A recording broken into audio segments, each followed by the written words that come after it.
जुम्मे की नमाज पढ़ के समझिए आप, रोज फर्ज नमाज पढ़ के चले आते, सवाब उनको मिलेगा।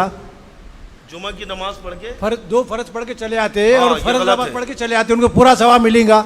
जुमा की नमाज देखिए, आपने अगर जुमा की नमाज पढ़ी, फर्ज पढ़ लिया, तो फर्ज पढ़ने का सवाब तो मिल गया आपको जो पढ़ा, लेकिन जो बात की 4 सुन्नतें हैं ये मौक़िदा है, और सुन्नतें मौक़िदा नहीं पढ़ी तो ज़रूर आप गुनाहगार हुए, इसका गुनाह आपके ज़िम्मे है। अक्सर ये देखने में आता है, लोग क्या करते हैं, मेरे ख्याल से बहुत सारे पता नहीं शुरू की भी सुन्नत पढ़ते कि नहीं, बल्कि जुमा के दिन हुक्म यह है कि जैसी अजान हो, है ना, कुरान कह रहा ना सूरह जुमा के अंदर, आप देखिए जैसी अजान हो तो फौरन कारोबार छोड़ दे, दुकानें छोड़ दें, है ना, फसो इला ज़िक्रिल्लाह, और अल्लाह के ज़िक्र की तरफ दौड़ पड़े।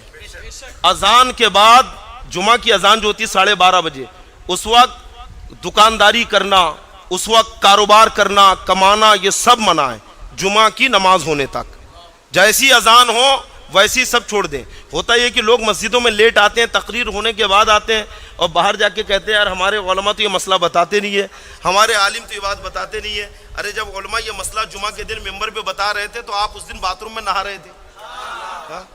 जब अजान होती है तो दुकान पे रहता है ना, जब दुकान का शटर बंद करता है, और जब इधर जमात इमाम खुतबे के लिए तकरीर करता है जब इमाम, तो बाथरूम में नहाने के लिए जाता है, भागते हुए आता है। तो जुमा के नमाजियों में नाम ही नहीं लिखा जाता। हदीस पाक में कि जब अजान होती है तो एक फरिश्ता रजिस्टर लेकर, दफ्तर लेकर दरवाजे पे खड़ा हो जाता है, और आने वालों के नाम लिखता है कि या अल्लाह ये फला इब्ने फला पहले आया, फला इब्ने फला उसके बाद आया, फला इब्ने फला उसके बाद आया।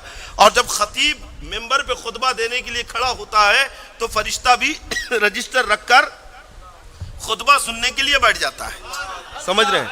अब अगर खतीब के मिंबर पे चढ़ने के बाद कोई मस्जिद में आ रहा है तो सोच लो कि रजिस्टर तो बंद हो गया, तो जुमा के नमाजियों में नाम ही नहीं आया।